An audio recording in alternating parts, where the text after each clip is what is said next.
Pep Talk UK.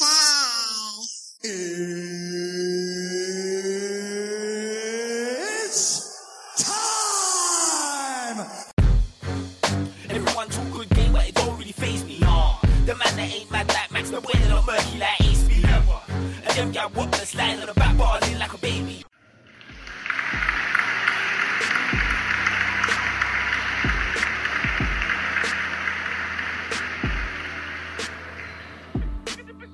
Oi, welcome to the Pep Talk UK Sports Podcast, the podcast that talks the major football and boxing news from around the globe, real points of view from a real panel. Hashtag Real Talk and Pep Talk. I'm your host today, Frankie B, and I'm joined by a special panel today from the beautiful capital of France, Paris. Pascal, how are ya? Ah, frérot, Frankie B, ça va? All good, mate. Big up. What's going on?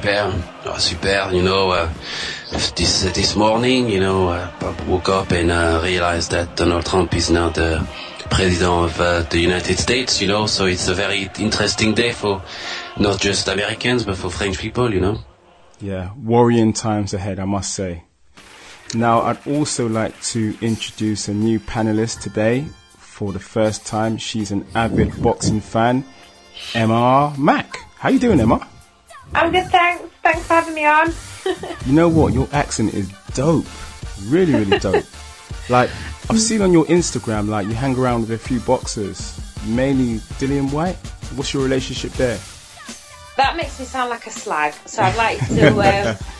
I'd like you to change that intro there. No, I don't hang around with boxers. I go boxing training, and and I'm a boxing fan, so I'm just around. I go to weigh-ins and fights and stuff, and okay.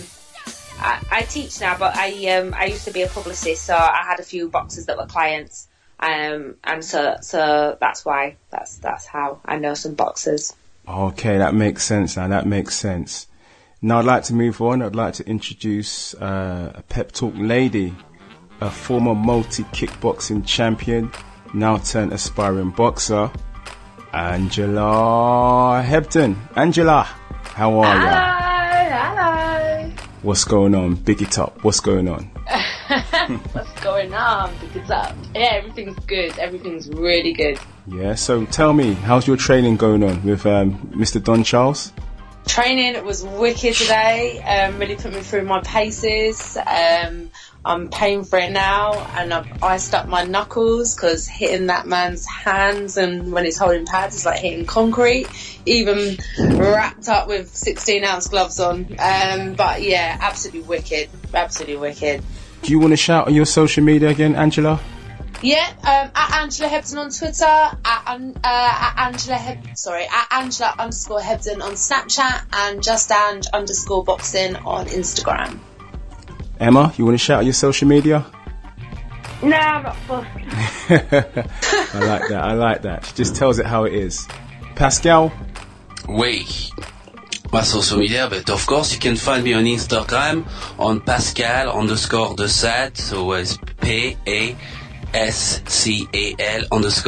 _DE_SADE, and that's Pascal Desad at Instagram and at Twitter. Holler at me, please. I need some new friends. Nice. Now, before we go on, you can catch Pep Talk UK on Sky TV this Friday on Fan TV channel 212 between 7 p.m. and 10 p.m. It's our debut, baby. Yeah, oh my gosh. Yeah, it's our debut.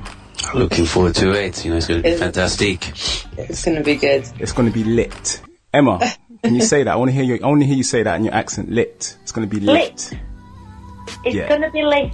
Yes. Brilliant. Now it's time for some real talk on Pep Talk. For those who don't know, on Twitter we broke the Dillian Whyte and Derrick Chisora fracas. Big up the retweeters. This is how it went down. You're an idiot. And AJ walked away with 3 million. You're an idiot. Who's the idiot? You're an idiot. Who's the idiot? You're an idiot. Who's the donkey? Who's the donkey? You look like Who is the donkey now? Who is the donkey now? Trust me, I got more than that. Go. I got more than that. So you want me to put it on you? I'll put it on you. I'll put it on you, pussy. Right, now Emma, this clash with Chisora looks like it's going to be all blood and guts in the ring. How do you think the fight's going to pan out? I definitely think Dillian's going to win. He's a young, hungry lion. Chisora's past it now. I think he's got a couple more fights before retirement. He's trying to get a few paydays. He's been going around chasing a European title, fighting Eastern European Uber drivers, trying to think. And basically, why has he been doing that? Because he can't face up to the domestic talent we've got in the division here at the moment.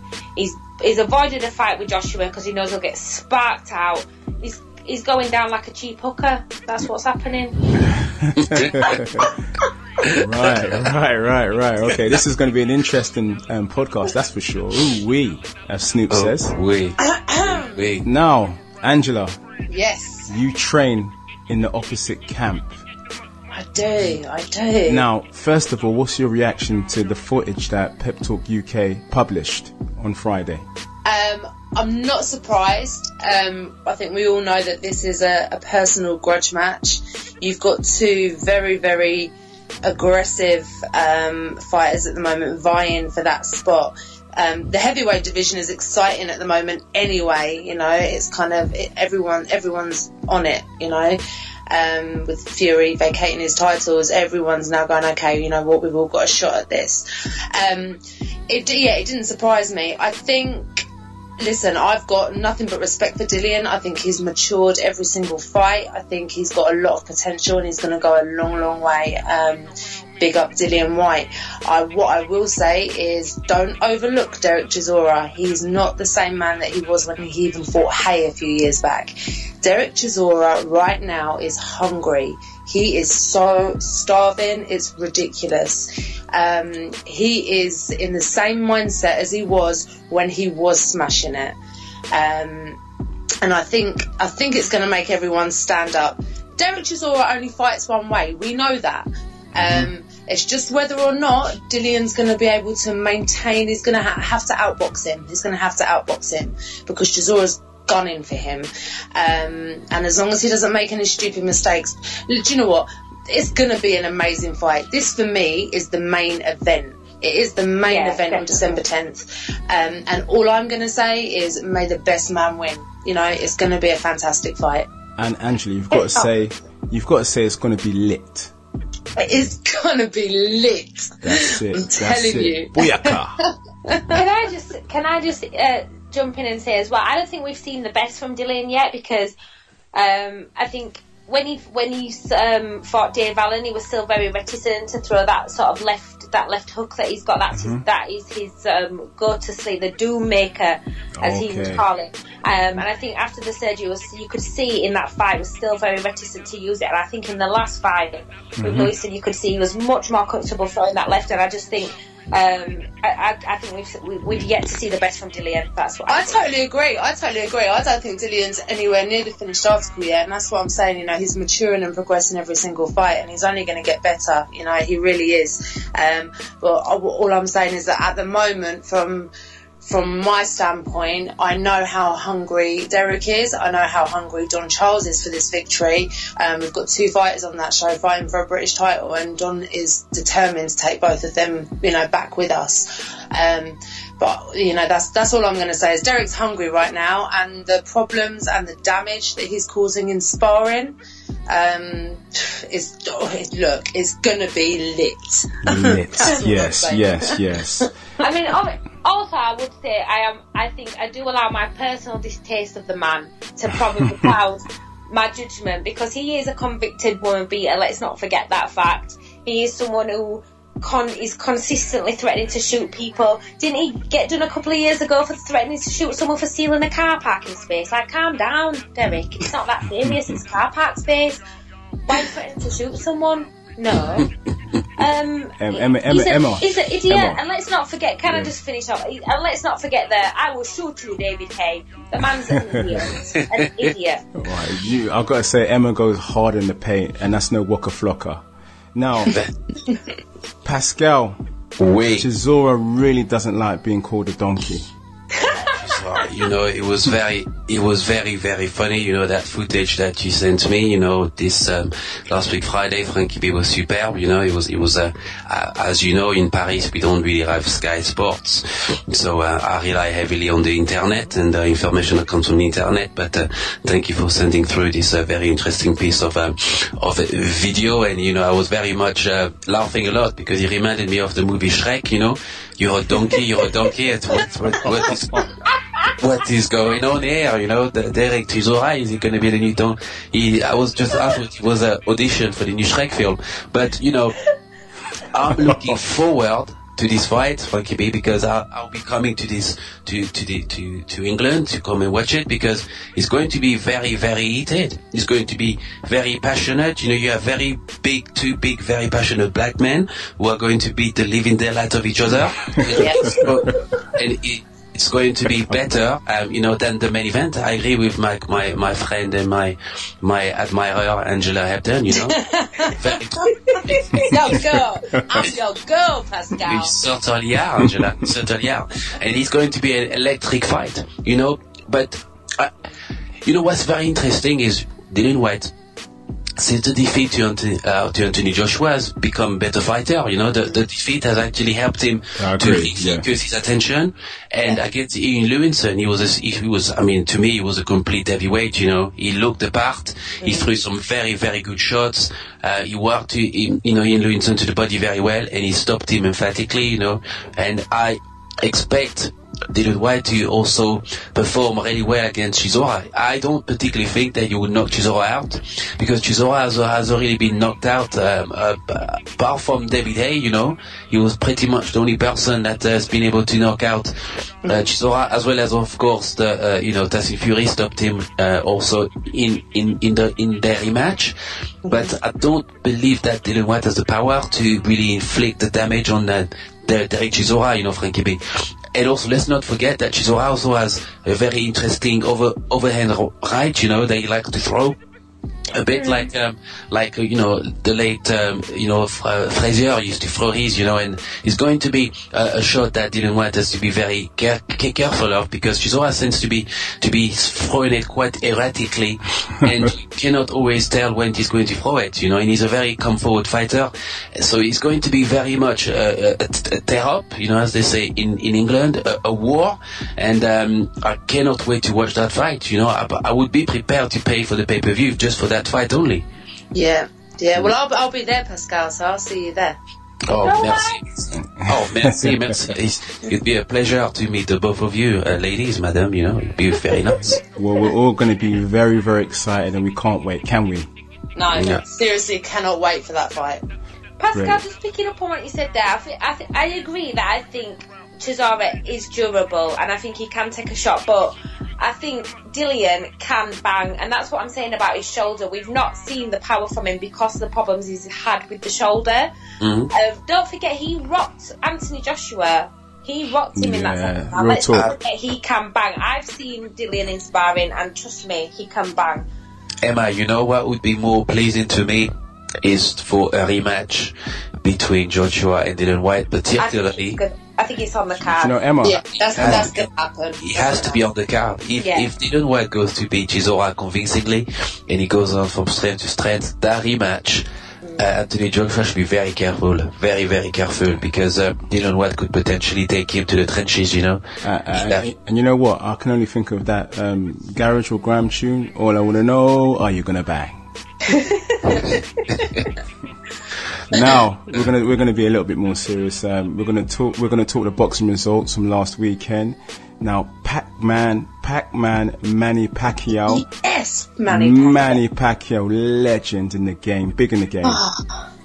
He claimed the WBO welterweight title from Jesse Vargas. Emma, Pac-Man is champ again. What happens now? Does he fight Floyd Mayweather?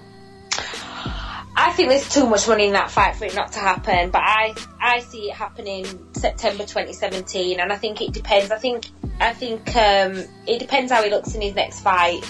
If he has one maybe in April next year. Obviously there's talk of Terence Crawford, and I think that's the biggest sort of money maker or pay-per-view fight for him after a Mayweather fight. But I think nothing Mayweather does is accidental, and I think the very fact he was there ringside at the fight, and to be honest, as soon as the original fight was made, I turned around to a friend and I said I wouldn't be surprised if that turned out to be a trilogy, and he was like, "You're mad," and I was like, "Just wait and see.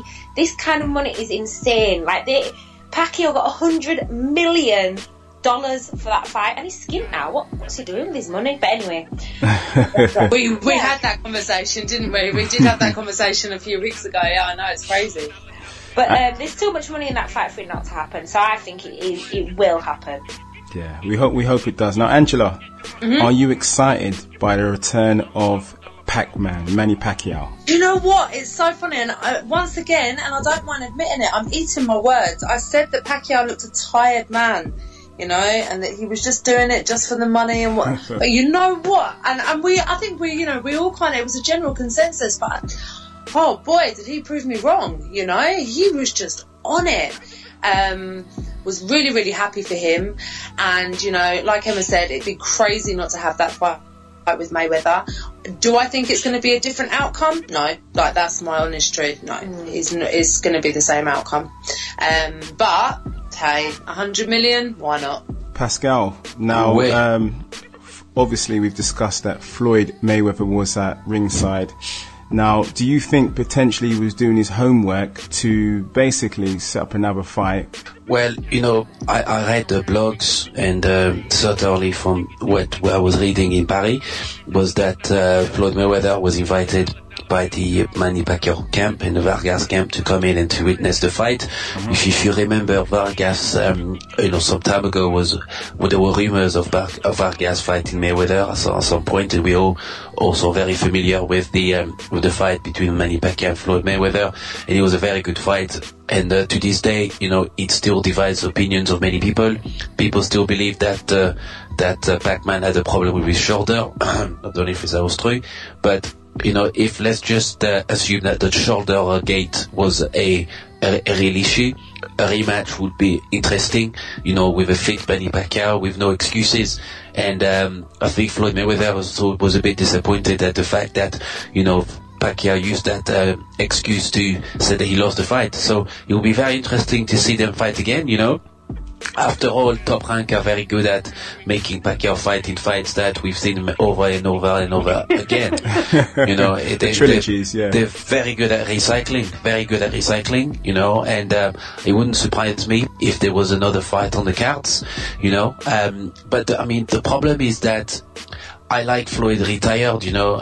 One thing I begin to realize, frankly, you know, going to amateur shows and even going to professional shows, is Floyd Mayweather's style of boxing has permeated into this new generation of boxers, and all these boxers are trying to imitate him. They're trying to fight the way he does, and you know, whilst he was very good for Floyd, you know, I also would like to see some new emerging talent who can come up with their own style, you know, their own style, and do their own boxing. So, you know, I love Floyd Mayweather. He's a very entertaining character. But I'm just worried that he's beginning to feel a bit alienated, because, you know, there's now the limelight is being shown in other fighters. Kell Brook notably has now elevated his stock. You know, we still have Errol Spence as well, who wants to showcase his talent. Turnham and Garcia also going to fight next year, who's going to be just as exciting. And of course, you know, the Kovalev-Andre Ward is another fight that we're also looking forward to. So some very good blockbuster fights that we can watch. And I'm not sure that I would want to watch a rematch, but obviously if the rematch was made, I would watch it, but it's certainly not in my priority of fights that I want to see. Now, Luis Ortiz makes his Matchroom debut this weekend in Monte Carlo against Malik Scott. Emma, what do you know of King Kong, Luis Ortiz? You know what? If he was a little bit younger, every single heavyweight every single top tier heavyweight there is out there, from Deontay Wilder to Anthony Joshua, Fury when he gets over his little cocaine addiction, all of them would have to be terrified of that guy. He is dangerous. Not only is he an absolute beast, he has got that Cuban boxing skill. He's amazing. He is dangerous. And I think it's really exciting that he's signed to Matchroom. I'm going to see more of him because he's kind of slept on. Unless you're a hardcore fan, I don't think many people outside of sort of us hardcores would know who Louis Ortiz is, but I think he's awesome. He's truly a talented boxer. Now, Angela, yes, are you excited by the prospect of Louis Ortiz also? Do you know what? I get very excited about Louis Ortiz, and I think that's another podcast. Steady on, Blondie. Children. Keep it PG.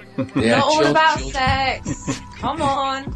I'm excited. I think it's a shame that he's been overlooked all this time and that no one's given him that big break. I think that's partly down to the fact that everyone knows what an absolute animal that man is, and everyone's been too scared to sign him because they're more worried about the other heavyweights that they're signed to. Louis Ortiz is a beast, and I don't even think that age comes into it, in all honesty. I think he's still going to do a lot of damage. He's going to create a lot of waves, and all I'm going to say is watch this space, because he is on it and he's hungry and he's got that Cuban fire in him, and I just think everyone needs to be careful. Yeah, you certainly do. And Malik Scott, I'm telling you now, he is going to be kissing the canvas all night long. You know what? He is just not anywhere near Louis Ortiz's standard. He's not in his league. And all I'm going to say is hats off to him for even accepting the fight, because I wouldn't do it for any money. And all I'm going to say is only built for Cuban links. That's what I'm going to say. Oh, Rick, on the chef. So I was just going to say, picking up on what I meant by the age is that I think if he was a bit younger, he could be another Klitschko's and he could be in for 10 years easily. Yeah, absolutely. He's only got a short window now, but I think in that short window he's going to do a lot of damage and make a massive impact. Pascal, oui, amigo. Your favourite boxer? Very much so, Frankie B. As you've known me a very long time now, and I've been telling you that there is a heavyweight fighter that comes from Cuba. His name is Luis King Kong Ortiz, and he doesn't look like King Kong, but he's very strong like King Kong. And many heavyweight fighters have avoided him. You know what was very interesting is when he was signed to Golden Boy Promotions, they did a very bad job of him. He was the WA interim champion, heavyweight champion, and he never really got the opportunity to go for the full heavyweight title, and I believe that he would have had the opportunity to win that title at the time had Klitschko even wanted to fight him.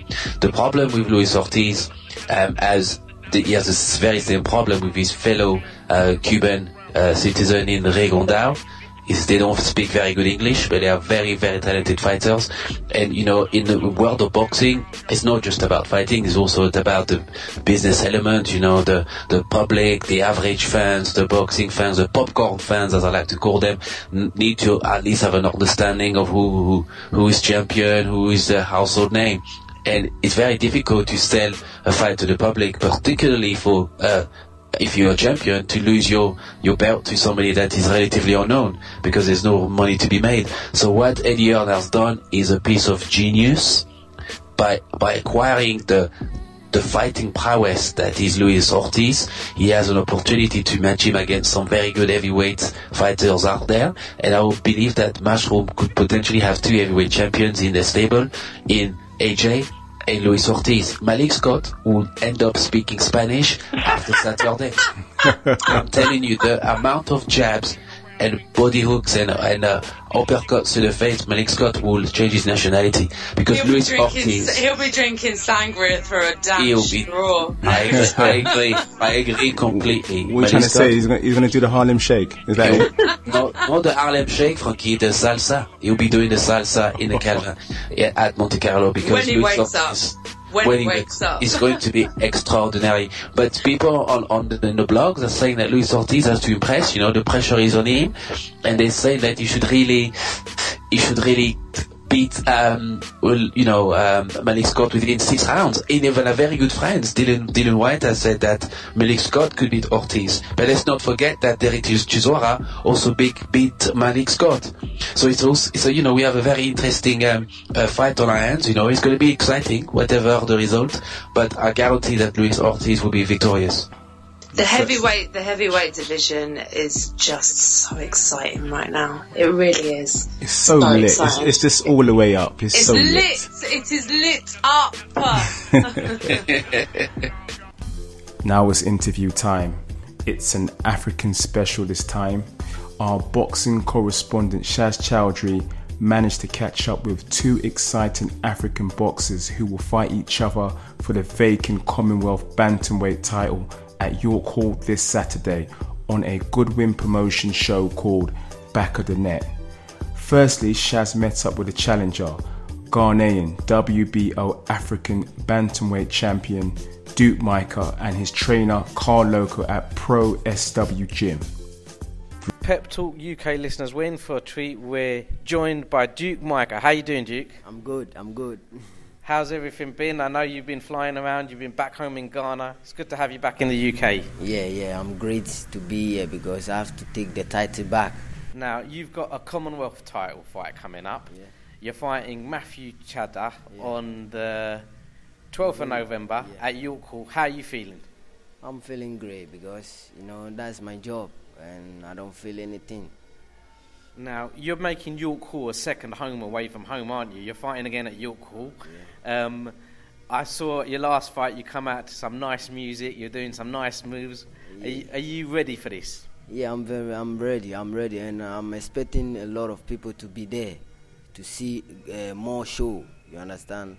So, I'm very ready, I'm ever ready. Now, for people that don't know who you are, you've had several fights. I think, how many fights have you had so far? 18. And how many of them have you won by knockout? 17 knockouts. You're a bit of a knockout specialist. Yeah, because I work hard, it's not easy, but that's what we do from my childhood, so, it's good. Are we looking for a knockout on the 12th of November? Yeah. If he come strongly, you see that I meet a strong boxer. Lovely. That's what I like to hear. That's fight talk. Fight talk. Yeah. Now, Duke, you're training in Pro SW Gym in Loughton.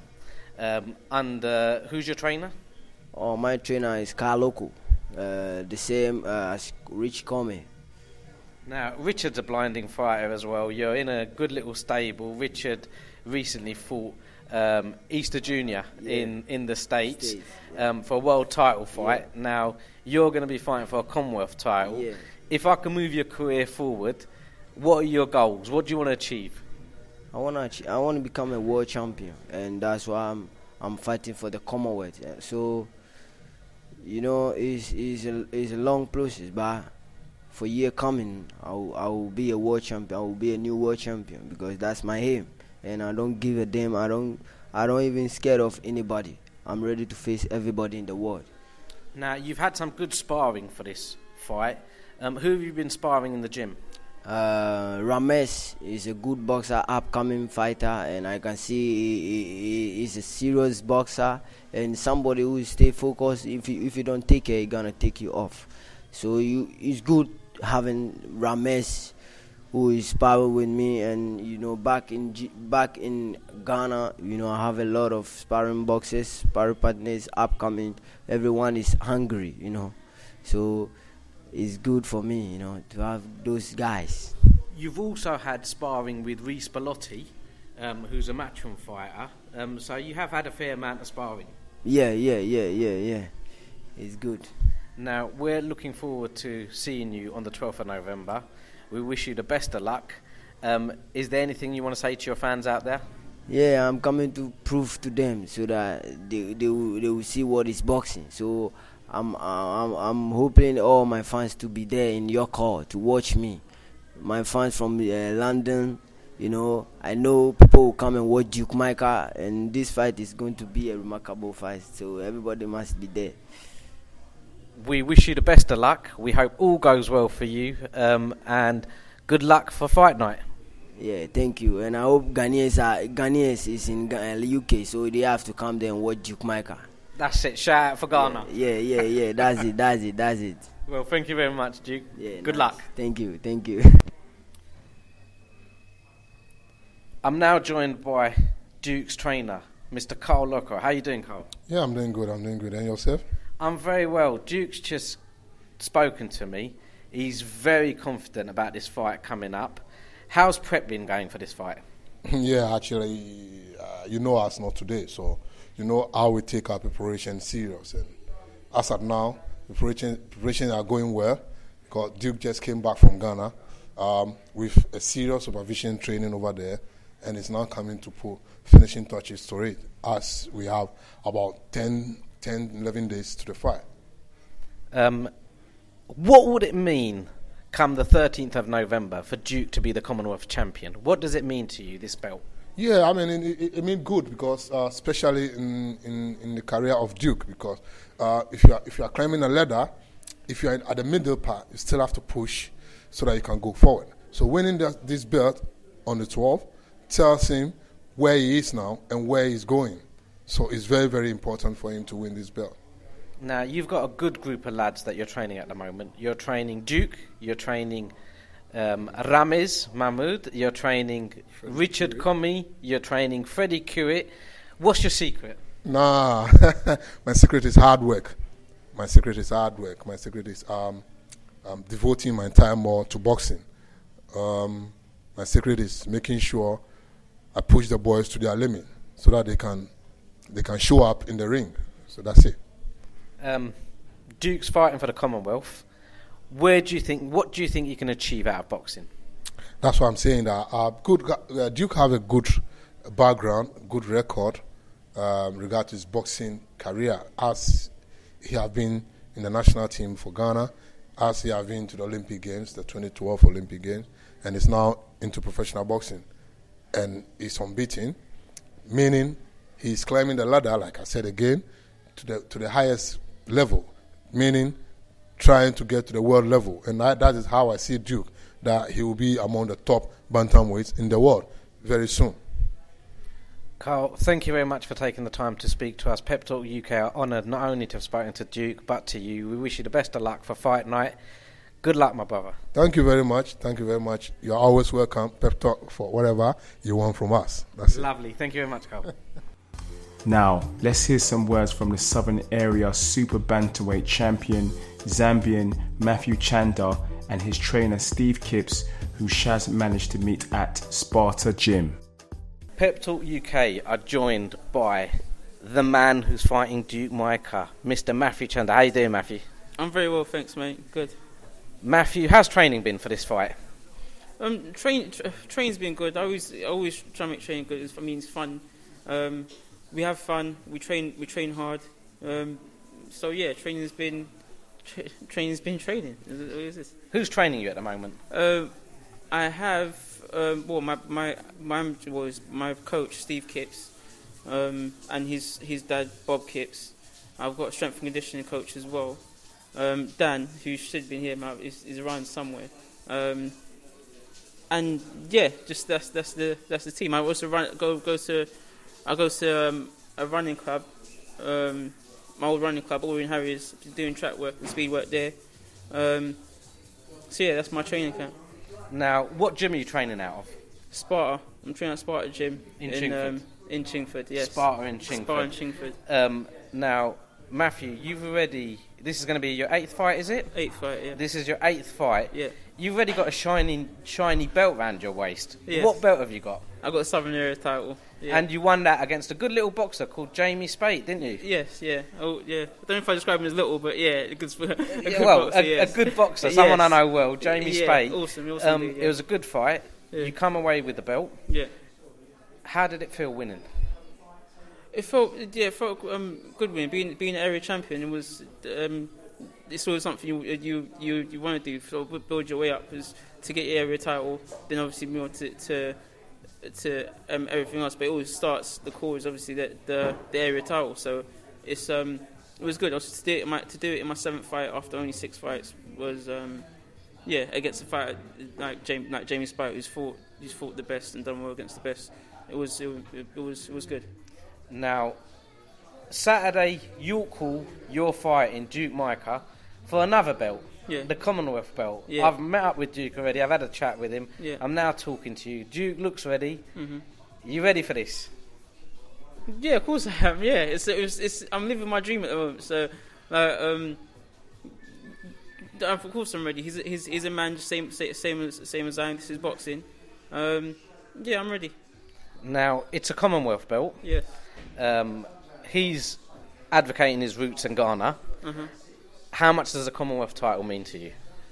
The Commonwealth title means so much to me. Obviously, I'm Zambian born, so it'll be the first. I'll be the first Zambian born bantamweight champion ever. There's never been a bantamweight champion from Zambia, and also I'll be the first Zambian to ever win a Commonwealth title in just 8 fights. So yeah, it means a lot. It means a lot to me. It means a lot to Zambia, and also representing England as well will be awesome. So yeah, I'm up for it. So it's good he's up for it. It means it'll be a good fight for the fans. But I'm looking to take that title. Come Sunday morning, where's that belt going to be? It'll be my bed with me. my missus I already told my missus she has to sleep in the front room. And yeah. Love it. For people that haven't seen you fight or aren't following you yet on social media, what are your social media handles so that fans can follow you? Oh gosh, if you go on Facebook, just type in Matthew Chanda. On Instagram, I'm Matty Mixc, and my Twitter is MattChanda27. From all at Pep Talk UK, we wish you the best of luck come fight night. We hope it all goes well. And the new, possibly. Those are the words I want to hear for me, because the title is vacant. But yes, I want to hear and the new Matthew Chanda. So yeah, we're working hard for it. We've trained hard for it. So yeah, we'll put the work in so we get it out. Any message for your fans out there? Guys, just thank you for supporting. Thank you for putting your faith in me. And yeah, I won't let you down. Matthew, it's been an absolute pleasure. Thank you for taking the time to talk to us. We wish you all the best for fight night. Good luck. Yeah, thank you, mate. Appreciate it. Pep Talk UK are now joined by Matthew's trainer, Steve Kipps. How are you doing, Steve? Yeah, fine. Everything's going great. Fight night's nearly upon us. How ready is Matthew? Yeah, he's real good. Training's been going well. Sparring's good. Everything's great. The nutritionist says he's on target for his weight. He's strong. He's got a good diet. And as it gets nearer, I get more excited.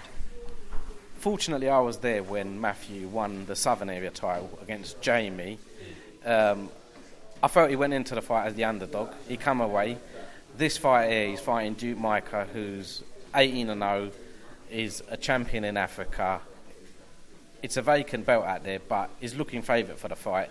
Is that where you're happier with Matthew being the underdog for a fight? Yeah, we always like being the underdog because we can just come up under the radar and surprise people. You know, we've looked at Duke. He's a great fighter. We're not going to knock it. We know we're in for a hard fight. I think he had 100 amateur fights, 95 wins. He was in 2012 Olympics. His record speaks for itself, 18 wins, 17 stoppages. So we're not taking him lightly. We're going to show him a lot of respect, but likewise we can't show him too much respect because we want to go walking out last in the ring with a belt round us. You share the same confidence that Matthew does. I've just spoken to him and he was saying come Sunday morning that belt's going to be in bed with him. Yeah, definitely. I would not have taken this fight if I didn't think that we had a chance of winning it. I've looked at him, I've got a game plan, I've got a plan B. We think we can do it. Obviously, if we don't, we haven't lost to we've lost to a worthy champion, haven't we? He's a great fighter, no doubt about it. And we know what we're up against, but we really feel that we're confident and we're going to do this. We felt the same with Jamie Spate. He was a great fighter. He walked through him. He did the plan, and we've got another plan for this lad. And I'd be surprised if we don't have that belt. Steve, it's been a pleasure. Thank you very much for taking the time out of your busy training schedule to have a chat with us. From all at Pep Talk UK, we wish you and Matthew the best of luck come fight night. Yeah, cheers, mate. We look forward to it. Thank you, Shaz. I just want to say a massive good luck to Leon McKenzie, who's fighting on Saturday night at Back of the Net at York Hall, and also to Nick, who's fighting out of Punch London, my gym, and our coach John Charles as well. It's going to be, all I'm going to say is the person who's fighting is one unlucky I was going to be rude then, I won't. He's one unlucky guy, because when I saw him today, that guy has got some power. So, yeah, good luck, guys. Go smash it. Right, now it's football time. I'd like to bring in and introduce Pep Talk boy, Mike H. How you doing, boss? Evening, guys. I'm great. Thank you, Frankie. Good to be back, man. How you doing? I'm good. Cool. Last weekend's Premiership games threw up an exciting round of football. Now, the biggest game was at the Emirates, where Arsenal drew 1-1 with Spurs. Now, Pascal. Wait. No team could find a winner. Do you think 1-1 was a fair result? Do you know, I think it was the Tottenham, Da Vinci Code was very difficult to crack.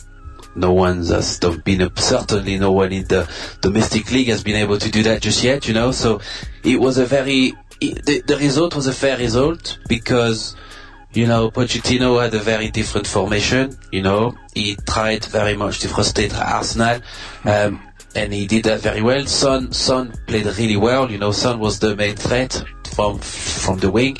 It was very interesting to see that, that Tottenham were using the depth of and the width of the pitch and to try to penetrate through the Arsenal defense. The first goal was a warranted goal because Arsenal had quite a lot of chances. You know, they pressed Tottenham quite well. Theo Walcott also hit the post.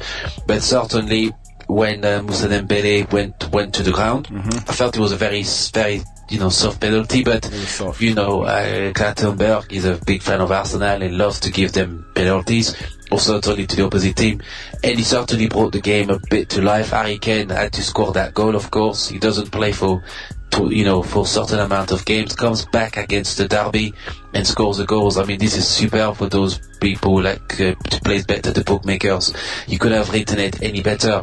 And it was a very good penalty down to the middle, and Peter Cech really could not have saved it. I felt that it was difficult for Peter Cech to gauge that, where the trajectory of the ball.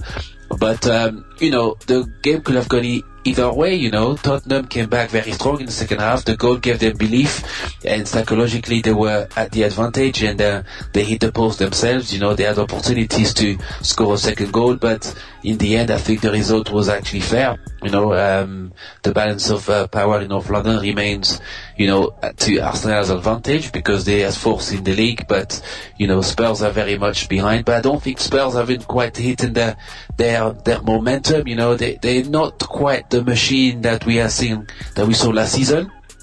They're still a bit slow, and if you want my honest opinion, Frankie, they still need a world-class striker. They're missing that world-class striker. Johnson came on, but he wasn't impressive at all.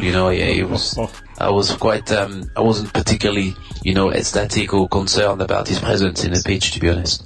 Well, Mike H., you're a Spurs soldier. Now, Harry Kane loves scoring against Arsenal. Why is that? Why? He's a quality player, Frank.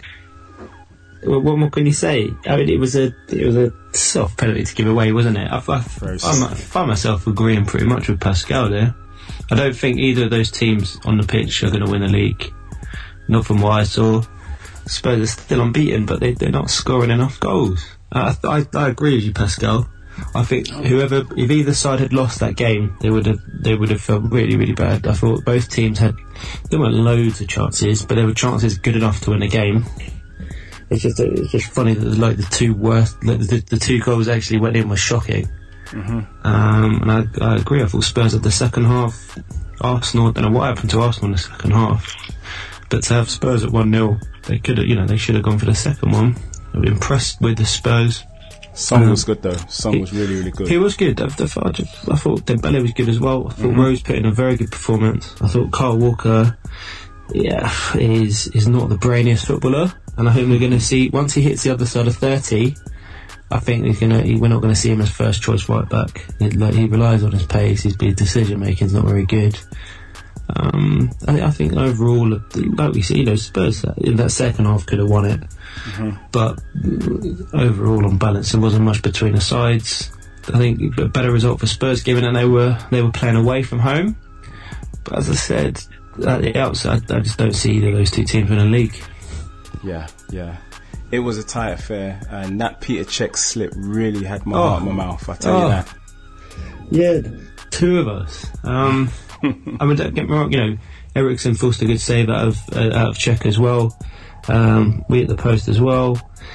Would happily have taken the game 2-1, but on balance, I think a fair result with a draw. And Spurs are still in contention. They're unbeaten. 6 goals they've conceded this season. The problem Spurs have is scoring goals, as we know. Pascal, Chelsea were top of the league temporarily after beating Everton, thrashing Everton.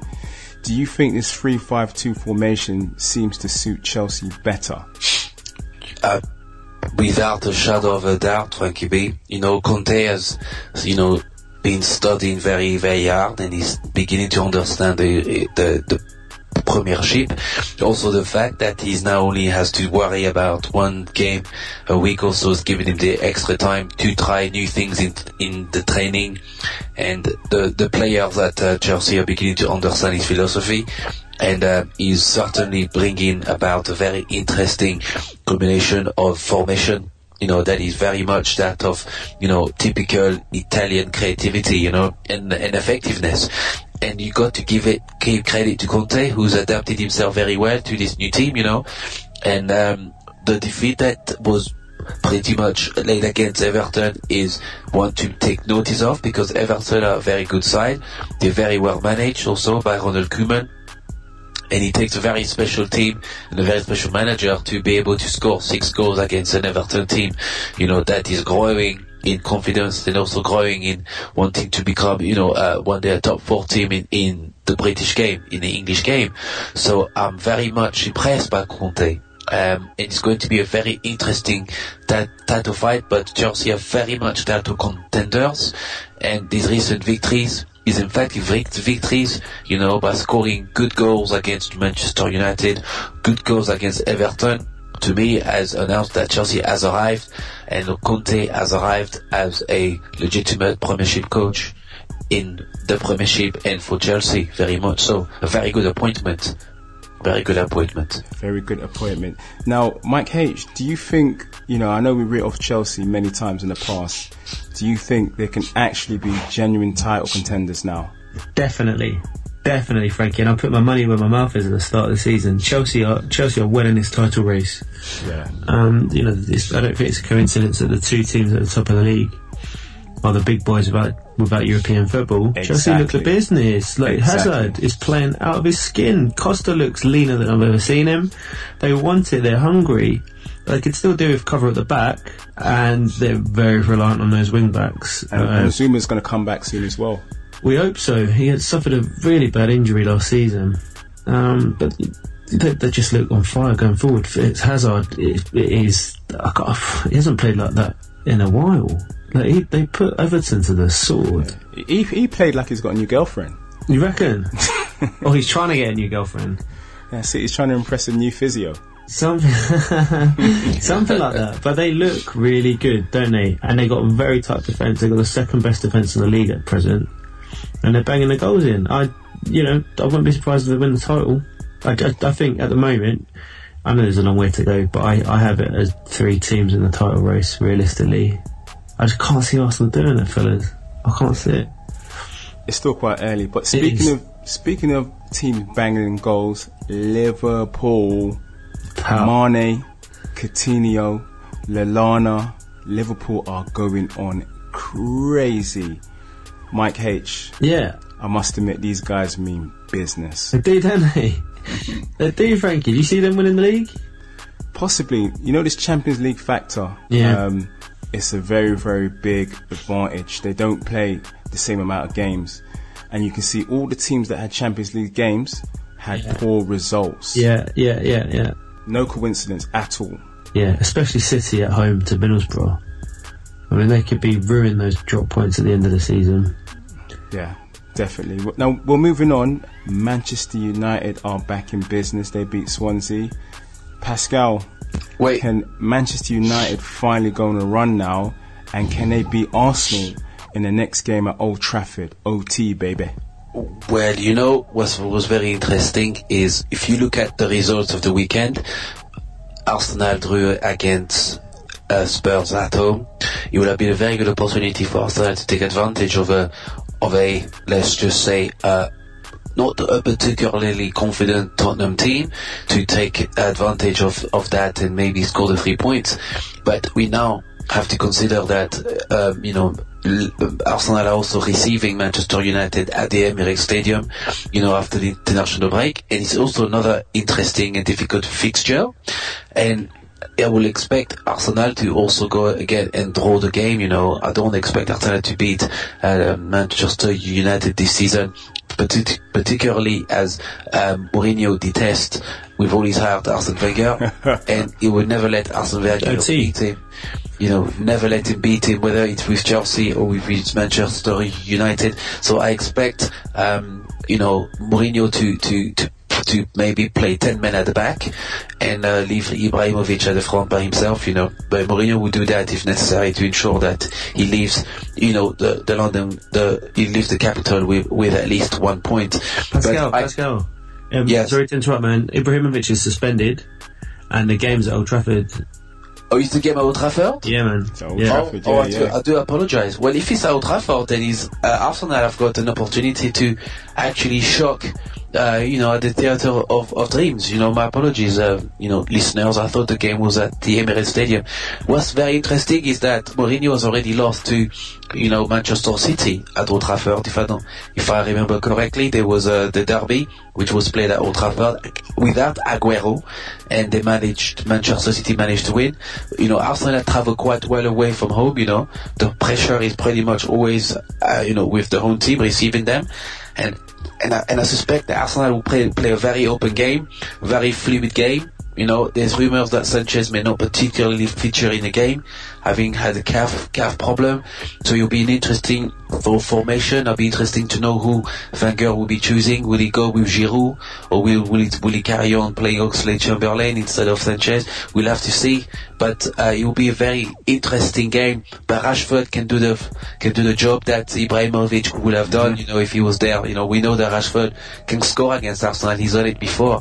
Top boy. Yep. It's going to be a very interesting game, Look, I'm an optimistic guy. I'd like to think that Arsenal can actually get a point from there, but Mourinho will do whatever he can to try and get the 3 points, because, have you looked at the league table, Manchester United are only a few points behind Tottenham, and they're not too far off the top 4, and Mourinho wants to be in the top 4 as much as he can. So I expect a very, very competitive game, when the domestic game resumes in a week's time, and I will probably have a draw or Manchester United winning it.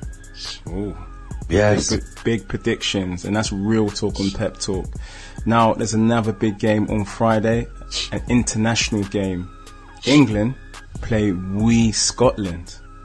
Now, Mike H., I know England have served up a series of Yawn Fest, but surely this is a big game. Are you going to be watching it? Is it a big game? Yeah, home nations. I think it's a big game. It's a big game. Am I going to be watching it? No. Are you? We're going to be on Fan TV. Oh, yes, you are. You reminded me. But yeah, I will be keeping in tune with the results. That's for sure. Yeah, that's fair. You'll keep an eye on one of the score websites or apps. But to waste time, I mean, whoever wants to watch a game, go for it. But I've personally spent many hours of this lifetime watching England friendlies, and I'm not going to get that time back. I won't be watching the game, Frankie. I don't suspect we're going to miss much. It's probably going to be like a 2-0 job, England, maybe. Scotland are not performing well. There's nothing based on the performances we've seen in the competitive qualifiers so far. There's nothing to suggest that this is going to be an even match, or that Scotland are going to offer up anything entertaining. Yeah. England, same old England, boring. It's uninspiring. I'm not going to watch it, no. But the Scottish Patrick Vieira, Scott Brown, is back. The poor man's Patrick Vieira. The Scottish version of Patrick Vieira. Frankie, you asked me a question. I can't lie. I'm not going to be watching it. It doesn't inspire me. They do nothing for me, this England team. To be honest, I'm just counting down the days until we resume Premier League football. Yeah. These international breaks never come at a good time, do they? Yeah, fair play. Now, Pascal. Wait. England, and another big game for England on the international calendar. How do you think they're going to get on?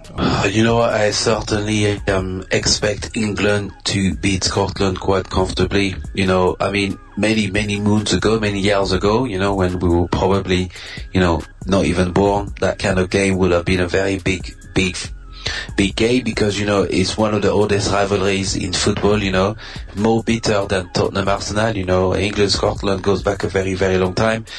And, you know, in the olden days, you know, it would have been a very much a fixture that many, you know, people of England and Scotland would have been, you know, quite keen, you know. But as far as just this new generation of footballers, and also the quality of Scottish football, you know, is now far behind the Premier League. I do not really expect fireworks to take place at Wembley Stadium. You know, I expect England to probably toy with the Scots for the first 20 minutes, you know, passing the ball around, you know, letting them know, you know, this is our stadium, welcome for coming through, but we are going to inflict a victory for you, and we're going to beat you. And I expect England to score at least three goals against Scotland, you know, with very little retaliation from the Scottish team, you know. It's not very much the game that I'm interested in. And certainly I'll be watching the other games that will be taking place during that period of international games. Fair play.